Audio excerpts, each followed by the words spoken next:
From beautiful Bath, England, Axiom Mystery School presents The Great Rethinking, changing our personal and planetary destiny.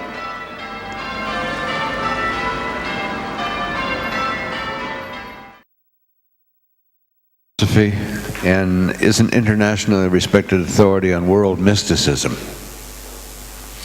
His previous books include the Jesus Mysteries, which was a top 10 bestseller in the UK and sold very well in the USA as well, an Amazon.com surprise bestseller, and a book of the year in the Daily Telegraph.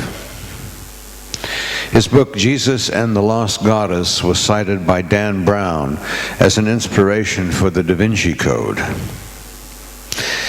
He's often been featured in the media around the world. Recently, he was interviewed for the History Channel documentary Beyond the Da Vinci Code, and it's been the focus of modern mystics on the BBC World Service and Beyond Belief on BBC Radio 4. It's a great honor to introduce you this morning to Timothy Freke.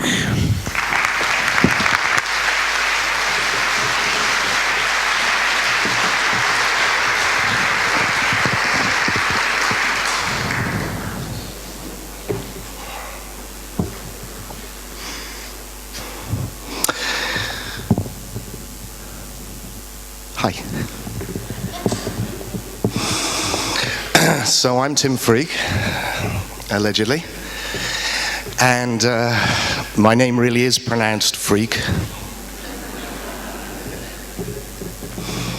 And I guess if you can survive school with a name like Freak, you're set up for getting up on stages in front of a lot of people and saying some pretty outrageous things.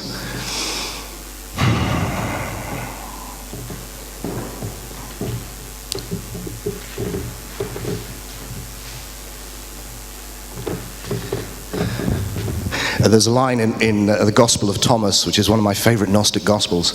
It says, if you want to experience the kingdom of heaven, the gnosis, the awakening, then you need to take off all of your clothes and stand on them like a little child. So if you'd all like to stand up.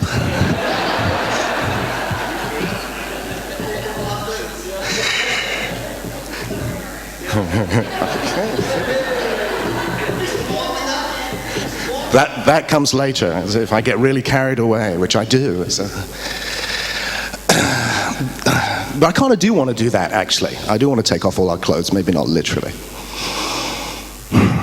I get described, because of the books I'm well known for, like the Jesus Mysteries and Jesus and the Goddess, and most recently in the US, The Laughing Jesus. Oh, no, Jesus isn't it? They're kind of academic-looking books. They're not. They're a good rollicking read, I hope.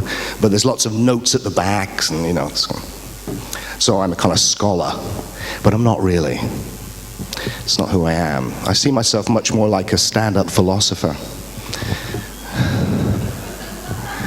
I see myself in the kind of tradition of the ancients, where philosophers were traveling performers, really, who'd move from city to city, saying challenging things and encouraging people to look at things in new ways. And part of my mission, I guess, is to make philosophy sexy, fashionable, because it's got a very bad press, generally, these days. It's seen as very dry and abstract and ivory tower-ish. And it really, really isn't. It really isn't.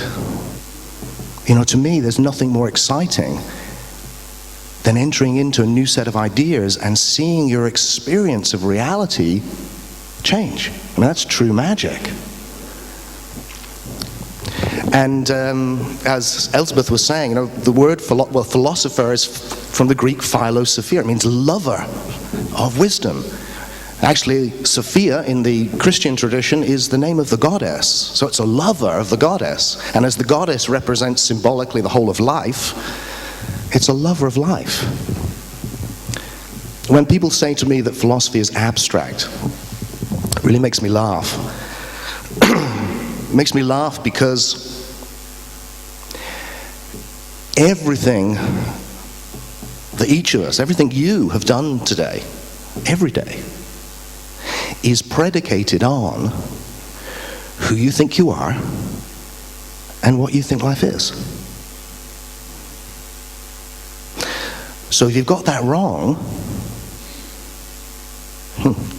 see, that feels like we're thinking about it. That doesn't seem abstract. That seems the most concrete thing you could possibly look at and really invest some time into. And that's my kind of little obsession, which I'm here to share with you. I like doing that. We need to understand our philosophies to understand where we're at. My dear friend who I write with, sometimes Peter Gandhi, who is has a very sharp, dry, and somewhat dark wit, was talking to me the other day on the phone, and he said, if we want to understand terrorism, we need to see what it is that makes a suicide bomber tick. Takes a while, doesn't it? And we know what it makes them tick. What makes a suicide bomber tick is their philosophy. As a previous speaker was saying, they really do believe, it's hard to get it, but they do, that, when they do those things, whilst the infidels will be burning, they will be transported to paradise, where they will have 72 houris, virgins, for eternity.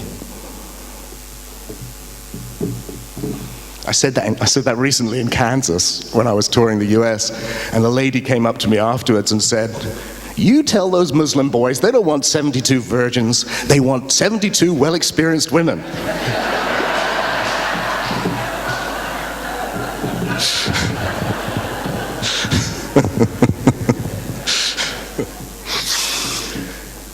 So our philosophies count. They govern what we do.